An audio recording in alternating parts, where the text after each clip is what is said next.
नमस्कार दोस्तों, एक बार फिर से स्वागत है इस नए लेक्चर में। आज से हम प्रागैतिहासिक कला पढ़ेंगे। तो सबसे पहले अपन ने है ना, पिछले वीडियोस में हमने पिछले जो आर्ट के बेसिक्स थे, चित्रकला कहाँ से उत्पन्न हुआ, कहाँ से क्या गुफा चित्रण कब से चालू हुआ, कौन से माध्यम और तकनीक थे, तो ये अपन ने पूरा किया था। तो आज से हम प्रागैतिहासिक कला मतलब कि पूरा एक सिलेबस वाइज चलेंगे। अब इसके बाद जो पूरा सिलेबस आएगा, सबसे पहले आएगा प्रागैतिहासिक, उसके बाद गुफाएँ आएगी, गुफाओं के बाद अपभ्रंश शैलियाँ और अलग अलग तरह के आते रहेंगे, तो हम पढ़ते रहेंगे। और अब से मैं थोड़े थोड़े छोटे और लेक्चर बनाऊंगा, जिससे कि पढ़ने में थोड़ी आसानी रहे, क्योंकि बड़े बड़े लेक्चर देखने नहीं आते हैं इसलिए। तो चालू करते हैं सबसे शुरू से। प्रागैतिहासिक कला। प्रागैतिहासिक कला मतलब एक सिंपल से समझे कि क्या होता है कि जब से जहाँ की कुछ जानकारी, मतलब जब इंसान बोलना भी नहीं जानता था, उससे उससे पहले से चालू हुई थी। मतलब जब इंसान को बोलना भी नहीं आता था, मतलब कि वो वैसे ही जंगली टाइप रहता था, कैसे क्या काम करता था, तो वहाँ से कला ये चालू हुई। प्रागैतिहासिक इसलिए कहते हैं, ऐसे बहुत सारे काल डिवाइड हुए, लेकिन अपन प्रागैतिहासिक मतलब शुरू से पढ़ रहे हैं। तो चालू करते हैं। प्रागैतिहासिक कला मनुष्य की आरंभिक अवस्था की कला है। मतलब कि आरंभिक, जब मनुष्य शुरू में कैसा था, अवस्था का मतलब आप समझते होंगे। इतिहास से पूर्व के काल को प्रागैतिहासिक काल कहा जाता है, अर्थात भाषा के विकास से पूर्व अवस्था। मतलब कि इतिहास के पूर्व का मतलब जब जहाँ से अपन को इतिहास मिलता है, मतलब कि जहाँ से लोग पढ़ना लिखना चालू है, जैसे मतलब ये मान लीजिए यहाँ से लोग समझ पाएंगे, यहाँ से अब ये लोग बोलना सीखना सब सीखे, लेकिन उसके पहले से ही ये काल चला हुआ रहा, तो उसे प्रागैतिहासिक काल कहते हैं। ठीक है, और ये अपना चल ही रहा है। पूरी अवस्था को मनुष्य के आदि मतलब अर्थात भाषा के विकास से पूर्व, मतलब कि जब सीधी बात दे रखी कि अर्थात भाषा के विकास से पूर्व, मतलब कि जब इंसान बोलना भी नहीं जानता था, मनुष्य आदि मानव जंगलों में रहता था और संघर्षपूर्ण जीवन जीता था। उस आदि मानव को अपनी भूख को शांत करने के लिए, शरीर की शीत ताप वर्षा को मतलब खुद को मतलब सर्वाइव करने के लिए वो उसको अपने वहाँ पर रहना पड़ता था। तो उसने बहुत सारे प्रयत्न करने पड़े उसको स्वयं को बचाने के लिए। कैसे क्या सर्वाइव करता था, तो कैसे क्या उसको देखना पड़ा। फिर आता है अपनी भूख को शांत करने के लिए उसने जंगली जानवर को शिकार किया, जिसको आखेट कहते हैं। मतलब हिंदी में शिकार को आखेट के नाम से ध्यान रखना। कभी भी कंपटीशन में पूछता है एक बार, तो क्या पता शिकार पूछेगा या आखेट कहेगा। कि स्वयं को सुरक्षित रखना है तो पाषाण मतलब पत्थर, ये बात भी ध्यान रखना है, ये टर्मिनोलॉजी को आप ध्यान में रखें। ये औजार तथा हथियार बनाए उसने सुरक्षा के लिए, गुफाओं में शरण ली। ऐसे वातावरण में उसने अपने जीवन में हर पहलू को अपनी भावना और भाषा के रूप में पत्थरों के औजारों और से रेखाओं द्वारा अपने अनुभवों को व्यक्त किया। ये रेखाएं आदिम मानव की कला के रूप में संसार में समक्ष आई। ठीक है, आप भी एक बार दिमाग सोचे कि कैसे होगा। मतलब पुराने ज़माने में कुछ ना घर बार, अभी तो फ़ोन वोन चल रहे, पुराने ज़माने में कुछ लोग भी कम हो रहे से, तो आप दिमाग लगाइए कैसे क्या रहते होंगे, कैसे सर्वाइव करते होंगे। तो आप खुद से भी सोचिए। प्रागैतिहासिक कालीन मानव ने शिकार के क्षणों में पशुओं के छवियों को पत्थर के औजारों से गुफाओं की दीवारों पर, चट्टानों पर, कठोर समतल शिलाओं पर उकेरा। मतलब कि क्या आ रहा है, ये आगे आ रहा है कि मतलब अब वो उसने वो चित्र कैसे क्यों बनाए, कि मतलब कि वो अपने जो डेली लाइफ की चीज़ों में जो देखता था वो चीज़ें वो बनाते रहता है। मतलब कि उसको याद रहे या आगे कुछ सेव करने के लिए, तो वो ऐसे पत्थरों पर इन पर बनाता था। उस टाइम तो कलर को इनका निर्माण हुआ भी नहीं था, तो वो ऐसे ही मतलब पत्थर की कुछ ब्रश बना दिया, कुछ ऐसे कर दिया लकड़ियों से, ऐसे कुछ भी दीवारों पर घिस घिस के बनाता, खोद खोद कर। जैसे ऐसे अगर आदि मानव ने अपने जीवन के क्षणों को, अनुभव को यादगार बना दिया, मतलब कि उसको सब फिर वो चीज़ें अब तक रह गई। आदि मानव के चित्रों का समस्त उदाहरण है लाल, काले, पीले, सफ़ेद रंगों से बने हैं। यह चित्र चट्टानों की दीवारों, गुफाओं, छतों, फर्श और दीवारों पर भी बने गए हैं। अनेक चित्र खुली अवस्था में पड़ी पत्थर की शिलाओं पर भी है और बने। ये चित्र चट्टानों, गुफाओं की खुरदुरी दीवारों पर लाल, गेरू, हिरोंजी, काले, मतलब ये सब है ना जो मिनरल रंग है। मतलब कि जो अपन बाहर जाएंगे तो वहाँ से उत्पन्न हो, मतलब मिल सकते हैं अपन को। उत्पन्न क्या बोलूँ, सफ़ेद खड़िया रंगों में बनाए गए। इन रंगों में पशु की चर्बी मिलाकर उन उकेरे गए चित्रों को रेखाओं से भरते, मतलब पशु की चर्बी मिलाकर इसे बनाते हैं। इन चित्रों में बाहरी सीमा रेखा की प्रधानता, मतलब कि इनकी मेन जो होती है, जो अब इनको अब इतना पूरा ह्यूमन स्ट्रक्चर समझ भी नहीं आता था, तो ये ऐसे ऐसे चित्र बना देते जिसमें कि ये ऐसे फिगर टाइप, ऐसे ऐसे ये हाथ हो गए, ये दो पैर हो गए, ऐसे टाइप के। समझ रहे हो, समझने के लिए बता रहा हूँ मैं। ऐसे इस सीमा रेखा को वो नुकीले पत्थर के औजारों के खोद खोद बनाते थे, जिससे मौसमी प्रभाव से बचे रहे। ठीक है, फिर आगे चलते इतना कुछ खास तो नहीं है, ये बस रामायण है, तो इसको आपको थोड़ी पढ़नी है। मानव सभ्यता के प्रारंभिक काल में आदिम जातियाँ संसार के विभिन्न क्षेत्रों में अपना विकास कर रही थी। उस काल में मनुष्य के पैर जहाँ भी पड़े उसने कला रूपों का निर्माण कर दिया। भारत ही नहीं वरन अन्य देशों में भी आदि मानव की कला के अवशेष आज भी उपलब्ध है। इनमें गुफा चित्रों की प्रधानता। इनमें चित्रों ने उसने अपने जीवन की घटनाओं, आमोद प्रमोद, शिकार, मतलब उसने खेल उल्लास सबको उत्सव प्रकृति शक्तियों आदि विषयों का अंकन किया। अतः स्पष्ट है कि जिस वातावरण में आदि मानव रहा उसी कला का विषय रहा। मतलब कि जहाँ जहाँ भी कला आपने देखो अलग अलग सब जगह का इन्वायरमेंट अलग होता है। जैसे आप कश्मीर चले जाओ तो वहाँ ठंड होती है तो वहाँ पर बर्फ़कार इनका इतना इन्वायरमेंट। आप राजस्थान आओगे तो राजस्थान में आपको ज़्यादातर आपको बारिश तो क्या दिखे, ठंड भी दिख सकती है लेकिन बर्फ़ वाली ऐसी नहीं दिखेगी। मतलब यहाँ का वातावरण अलग है, तो अलग अलग वातावरण में भी अलग अलग तरह की आर्ट डेवलप हुई। आदि मानव रहा उसकी कला का भी विषय रहा है जानवरों का शिकार, परस्पर युद्ध, शिकार योजना। मतलब कि दिन भर की स्ट्रगल वाली ज़िंदगी थी। मतलब कि हर चीज़ में सेक्रीफाइस करना। मतलब कि क्या कह सकते हैं कि सर्वाइवल बहुत सारा था। कि उस समय की कला को प्रमुख विषय थे। उसने अपने पालतू पशुओं हाथी घोड़ा बारहसिंगा भैंसा आदि का सहज एवं सुंदर ढंग से अंकन किया। प्रागैतिहासिक कालीन मानव इन सब के साथ प्राकृतिक आपदाओं का भी सामना करता रहा। मतलब कि बारिश, कभी थंडर स्टॉर्म्स आते, मतलब बिजलियाँ कड़कती, तूफान आते, इनसे भी उसने बहुत सामना किया।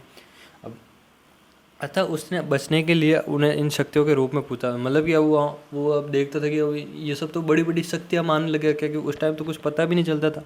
तो वो इन सब चीज़ों को पूजने लगे। उसको लगा कि पूजने से कि इनको कम पड़ जाए, मतलब ये रुक जाए। लेकिन ये तो अब मौसम के हिसाब से होते हैं तो चलते रहते। प्रकृति की विभिन्न शक्तियों को देवता के रूप में पूजा एवं टोना टोटका आदि द्वारा इन शक्तियों को प्रसन्न करना चाहा। मतलब कि यहाँ से एक चीज़ भी पता चलती है कि इन चित्रों में कैसे क्या आती। उन्होंने इन सब मौसम को इनको उसने देवता के रूप में पूजता था। तो उनको प्रसन्न करने के लिए है ना ये वो टोना टोटका और ये सब के चित्र बनाए उसने भी। ठीक है, फिर आगे चलते। अपनी सफलता व शुभत्व के लिए अपनी उपासना को प्रभावपूर्ण बनाने के लिए उसने शक्तियों के प्रतीक रूप अपने। अब ये भी बात बहुत इंपॉर्टेंट आ रही है। मतलब उसने अपनी मतलब कि सभी जो देवता हैं उनके अपने अपने प्रतीक चिन्ह बनाने लग गया वहाँ से। आदिम कला में प्रतीकात्मक बहुत व्यापक है। प्रतीकों के माध्यम से ही इसमें पेन ले लेना। प्रतीकों के माध्यम से ही आदि मानव ने भौतिक, अलौकिक एवं अदृश्य वस्तुओं एवं भावों को व्यक्त किया। मतलब जो जिसको कह नहीं जा सकते, मतलब कि जो अपने मन में भाव आ रहे हैं उनको कैसे उसने व्यक्त किया। भारत में ज्यामिति मतलब ज्योमेट्रिकल प्राकृतिक अलंकरणों से आज भी प्राचीन समय में अनेक प्राकृतिक प्रचलित है। मतलब कि आप भी देखते होंगे कि कई कई चीज़ों के अपन साइन होते हैं। जैसे एक स्वास्तिक होता है, ये सॉरी मैं गलत बता रहा हूँ, सॉरी गलत बना रहा हूँ, सॉरी शर्मा हो गया, मैं गलत बता रहा हूँ यार, पंडित जी ओके। तो ये ऐसा एक स्वास्तिक होता है। ये अपन इसको गणेश जी का रूप मानते, शुभ मंगल का रूप मानते हैं ना।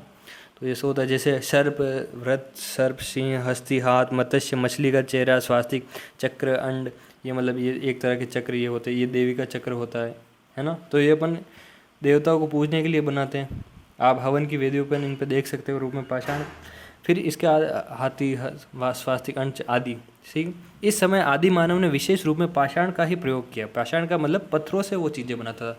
मतलब पत्थरों से कुछ भी पत्थरों को घिस घिस के नुकीला बनाना, पत्थरों से ही कुछ उसके शस्त्र बनाना। तो वो ये सब यहाँ से पाषाण से किया। मतलब पत्थर का नाम क्या, पिछले आपने पढ़ा था कि पाषाण लिखा हुआ था, तो पाषाण, इसे पाषाण युग माना गया, मतलब स्टोन एज। ठीक है, ऐसी बहुत सारी आती है, गोल्डन एज आती है, स्टोन एज आती है, ब्रॉन्ज एज आती है। ये आपको इंग्लिश में शुरू से पढ़ोगे 6 से लेकर 10 तक NCERT पढ़ोगे तो आपको समझ में आ जाएगा। ये बहुत ज़्यादा इतनी मतलब डिफ़िकल्ट चीज़ें नहीं है। मतलब ये बहुत सिंपल चीज़ें है। आप पढ़ोगे एक बार तो आपको समझ में आ जाएगा। फिर अध्ययन की दृष्टि, आगे चलते अपन कि अध्ययन की दृष्टि से आदि मानव ने विकास क्रम को विद्वानों ने हिम युग, प्रस्तर युग, धातु एवं सभ्यता, ये देखो मैंने बताया ना, हिम युग, आइस एज, प्रस्तर युग का नाम नहीं पता, धातु मतलब कुछ भी, मेटल एज, सभ्यता, ऐसे नाम से उसने कहा। अब नाम से 50,000 से ईसा पूर्व तक के काल को विभाजित किया। अब इसने है ना बहुत सारे काल को विभाजित किया। अब इसको आपको समझने के लिए बहुत आसान तरीके से मैं समझाता हूँ। मान लीजिए ये है ईसा का जन्म, और यहाँ से यहाँ तक अपन कहाँ तक है, 2022 चल रहा है अभी, 2022। ठीक है, इसके ऊपर ये ईसा पूर्व लिखा हुआ। ईसा पूर्व मतलब ईसा से पूर्व। तो ईसा पूर्व से 5,000 से लेकर 50,000 तक। अब मान लीजिए ये 50,000 है, 50,000 ऊपर मान लीजिए 50,000, और यहाँ पर है 5,000। तो कितने साल पहले, अब देखो जैसे कि ये काल तो आगे देखो सॉरी मैं एक बार फिर से सही से समझाता हूँ। ये मार्कर सही नहीं चलता तो इससे कैसे समझाना थोड़ा मुश्किल आती है। कि मान लीजिए कि ये एक 50,000 साल है, 50,000, और ये है 5,000। ये 50,000 से लेकर 5,000 तक का टाइम है। ठीक है, और यहाँ से चालू होता है ईसा पूर्व का जन्म, ईसा पूर्व। अब इसमें दे रखा है कि 5000 ईसा पूर्व से लेकर 50,000, मतलब कि 5000। देखो ये यहाँ से ईसा पूर्व का जन्म हुआ और नीचे अपन आए 2022 में हैं, तो इसका अपन मान लेते हैं कि यहाँ पर ये मान लेते हैं अपन कि 2000 साल। और ईसा पूर्व मतलब यहाँ से लेके या 5 तक की, तो 5 + 2 कितने हुए? 7। तो अपने अभी से गिनती लगाए अगर अंदाज़ा लगा कर देखें तो 7000 साल पहले की बात है। मतलब 7000 साल पहले 5, और इनके बीच में आए अपन। आपको शायद तक समझ में आ नहीं रहा होगा, एक बार मेरे से कमेंट करके आप बता देना अगर ये बात समझ में नहीं आया हो, कि आपको इसमें बिफोर क्राइस्ट, आफ्टर क्राइस्ट, ये सब कुछ आपको समझ में आ जाएगा कि 50,000 से लेकर 5,000 तक के बीच में विस्तार किया। अब ये 3 युग आ रहे, पूर्व पाषाण युग, मध्य पाषाण युग और उत्तर। अब ये है 30,000 से लेकर 25,000 तक, तो ये 30,000 से लेकर 25,000 तक, 25 तक। फिर आता है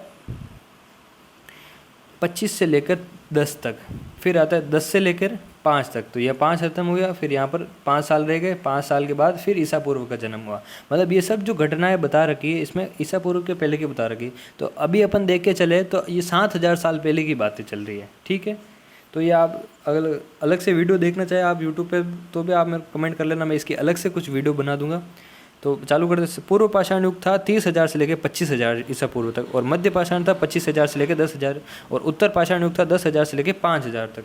तो ठीक है, इन चीज़ें आप डेट को ध्यान में रखना, और ये बात बहुत ध्यान में रखना कि 5,000 से लेकर 50,000 ईसा पूर्व के बीच में था ये टाइम, ठीक है। यहाँ पूर्व पाषाण युग, इस युग के अवशेष रूप में औजार तथा हथियारों के रूप में मिलते हैं, जिनकी गढ़ई और आकार बद्ध है, और जो भी उदाहरण प्राप्त हुए वह दक्षिण भारत मद्रास के शहर के पास चंगलेपुत, आगोला तथा कुंडाप के क्षेत्र से प्राप्त हुए हैं, ठीक है। ये बात ध्यान रख लेना, इतना ध्यान नहीं, मतलब ये चीज़ों को समझ लो आप। इस समय की बहुत कम सामग्री प्राप्त होती है। फिर आता है मध्य पाषाण युग, इस समय की बहुत कम सामग्री प्राप्त हुई है। इस समय में आदिमानव ने पूर्व पाषाण युग के मानव के पाषाण के पत्थर का ही प्रयोग किया, ठीक है। फिर आता है उत्तर पाषाण युग, ये युग बहुत इंपॉर्टेंट है, इसको आप ध्यान में से पढ़ना। इस युग में अवशेष बहुत कम प्राप्त होते हैं, जो कि उदाहरण प्राप्त हुए उनमें अधिकांश बेलारी के पास प्राप्त हुए हैं। इस समय कुछ उदाहरण बुंदेलखंड,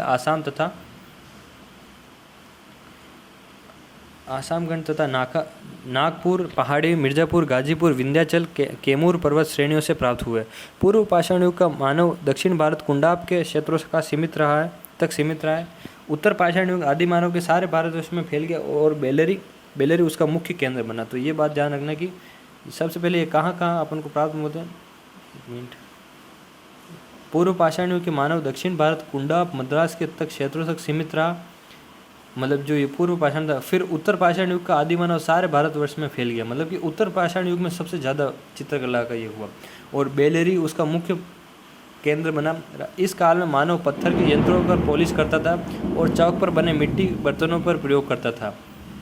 उत्तर पाषाण युग के मानव ने सर्वप्रथम चित्रकला का प्रयोग किया था। ये बात ध्यान रखना आपकी, सबसे पहले कि कहाँ से चालू हुई चित्रकला, कि उत्तर पाषाण युग से। उदाहरण के विभिन्न स्थानों पर सुरक्षित इन समय के मुख्य उदाहरण बेलारी, वायनाड, होशंगाबाद, सिंगनपुर, बुंदेलखंड वगैरह, विंध्याचल और मिर्ज़ापुर है। फिर आता है प्रमुख चित्र एवं विशेषताएं। तो ये हम कल पढ़ेंगे, तो वीडियो आज इतनी छोटी रहेगी। तो थैंक यू वीडियो देखने के लिए, और बाय।